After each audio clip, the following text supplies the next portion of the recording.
Voilà, bienvenue pour la suite de ces vidéos sur l'intégration de contenu avec jContent. Donc, toujours sur notre modèle de template Ex Machina.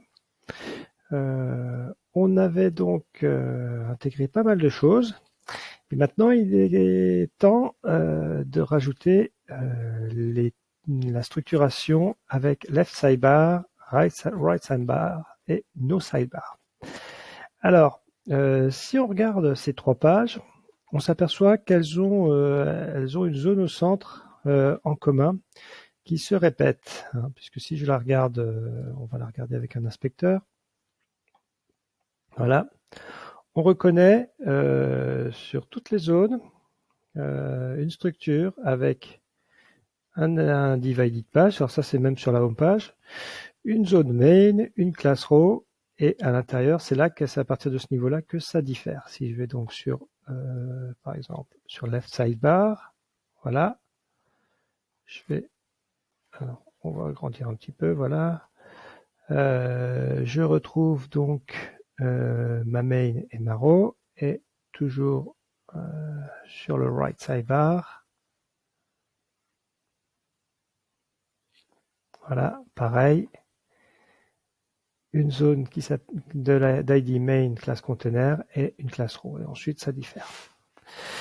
Donc, alors, pour faire ça, on va structurer déjà à partir de nos sidebars, puisqu'on s'aperçoit qu'effectivement, nos sidebars est celle qui a probablement quelque chose de plus spécifique. Si je regarde ici, voilà, à l'intérieur, elle a un indice 12, classe 12U.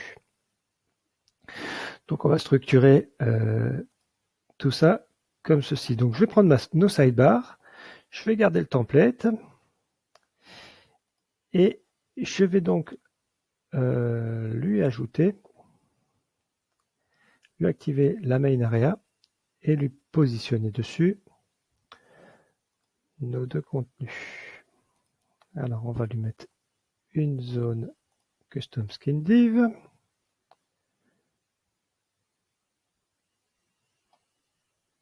Voilà, avec le nom de la classe. Alors, je remonte.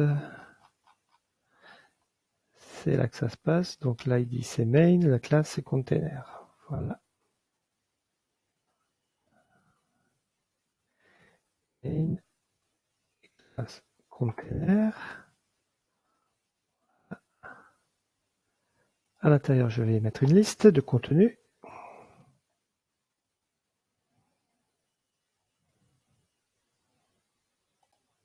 Donc là, c'est la classe. Oh, donc là, je ne donne pas de nom. Toujours une div. Voilà.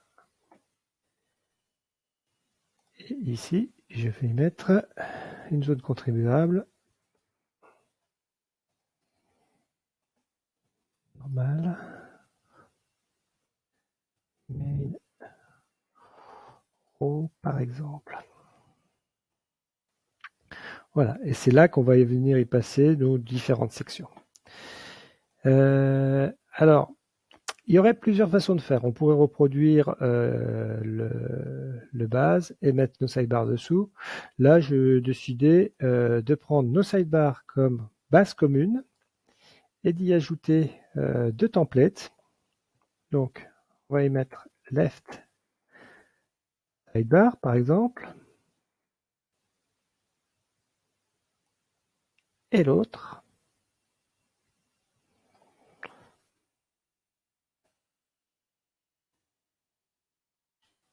right sidebar. Voilà, et on trouve nos deux templates ici et là. Alors, si je me relis, ça devrait pas être mal. On va déployer, puisque quand on commence à jouer avec les templates, il vaut mieux.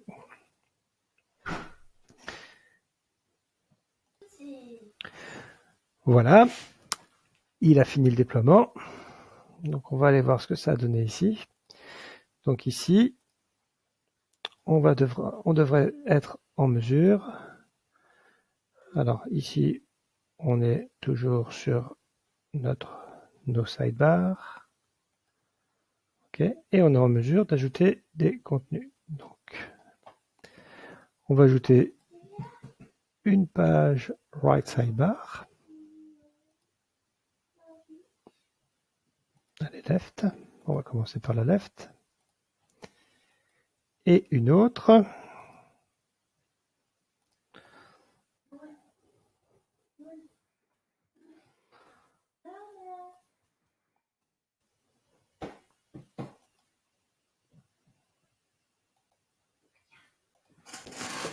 Voilà. Et on va trouver nos pages, alors, qui vont se ressembler beaucoup pour l'instant. Et donc, on va pouvoir aller ajouter de la structuration à l'intérieur de nos pages.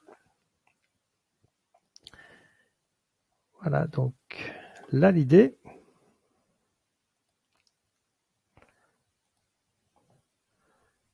ça va être de prendre right sidebar, d'activer la zone et je n'ai pas en stock.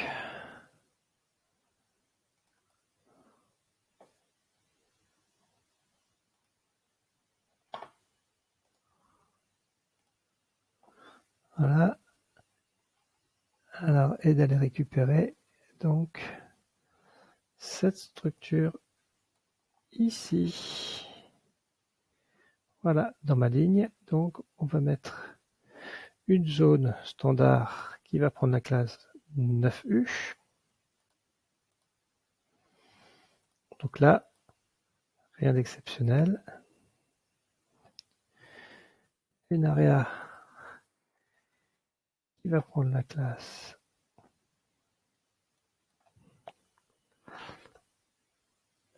9U.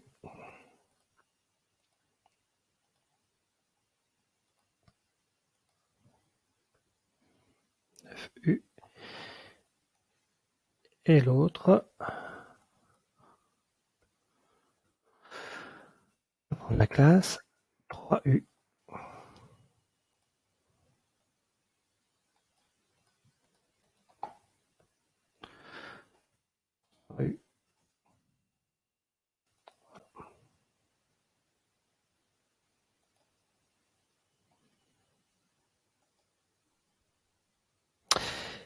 Et là, je m'aperçois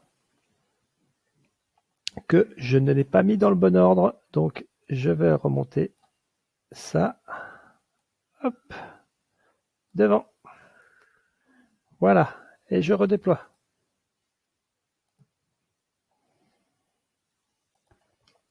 Voilà. Une fois déployé, on devrait être mieux sur le left sidebar. Voyons voir. Notre zone 3U vient ici. Notre zone 9U vient ici. Donc, on va pouvoir y mettre ce qu'on veut en termes de contenu. Bon, là, je vous la fais pas, hein, comme d'habitude. Reste à faire la même chose pour right sidebar dans l'autre sens. Et alors, pour nos sidebars, alors vu la structure qu'on a pris aujourd'hui, il revient à l'utilisateur de mettre la zone, la structure. Il revient à l'utilisateur, à l'éditeur, de mettre cette structure-là. Donc, il faudra mettre cette structure. Donc, c'est un parti pris. On aurait pu aussi structurer le jeu de templates différemment, c'est-à-dire regrouper tous nos contenus ici, par exemple, en dessous d'un template base qu'on aurait pu appeler main, et dans lequel on aurait pu structurer nos 3 contenus en dessous. Donc ça, c'est des choix qu'on doit faire quand on structure l'organisation des templates en fonction de la factorisation qu'on va vouloir mettre dans nos templates. Voilà, je vous remercie et à très bientôt.